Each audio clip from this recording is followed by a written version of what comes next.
এইখন চৰকাৰ প্ৰবঞ্চনা চৰকাৰ, প্ৰতাৰণা চৰকাৰ। এইখন চৰকাৰে আহোম জনগোষ্ঠীৰ ৰাইজক মিছাৰ আশ্বাস দিছিল, প্ৰলোভন দিছিল আৰু তেখেতলোকে মিছাৰ আশ্ৰয় লৈ আহোম জনগোষ্ঠীৰ ৰাইজক জনজাতিকৰণৰ পৰা তেখেতলোকে আঁতৰত ৰাখিছে। আমি এটা স্পষ্টকৈ জনাই দিব বিচাৰিছোঁ, তেখেতলোকে নিৰ্বাচনী পৰিস্থিতি পূৰণ কৰক। হিমন্ত বিশ্ব শৰ্মা ডাঙৰীয়া জাতীয় দায়িত্ব পালন কৰক। জাতীয় দায়িত্ব পালন কৰি অসমৰ অসমীয়া সুৰক্ষিত ভৱিষ্যতৰ স্বাৰ্থত তেখেতে কাম কৰক। আৰু যেতিয়ালৈকে আহোম জনগোষ্ঠীৰ ৰাইজক জনজাতিকৰণ আৰু স্বাৰ্থ প্ৰদান নকৰিব তেতিয়ালৈকে অসম উত্তৰ হৈ থাকিব। আৰু ৰাস পূৰ্ণিমাৰ পাছত আমি উজনি অসম বন্ধতে আমি কাৰ্যসূচী ল'বলৈ বাধ্য হ'ম। ইয়াৰ পিছত সমগ্ৰ অসমৰ জোৰলৈ সমদল কাৰ্যসূচী হ'ব। আমি পুনৰবাৰ শিৱসাগৰ মাজবাজি বা হিমন্ত বিশ্ব শৰ্মা ডাঙৰীয়াক হকিয়াই দিব বিচাৰিছোঁ, হয় আমাক জনজাতিকৰণ দিয়ক, নহয় সি অসমৰ সমগ্ৰ অসম স্তব্ধ কৰিবলৈ আমি বাধ্য হ'ম।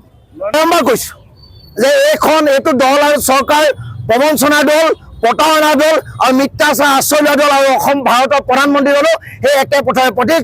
এইসকলৰ ওপৰত আমাৰ আস্থা বিশ্বাস নাই। ২৬ বিধানসভা ইলেকশ্যন তাৰ যোগ্য প্ৰত্যুত্তৰ ৫৫ লাখ আহোম ৰাইজে দিব।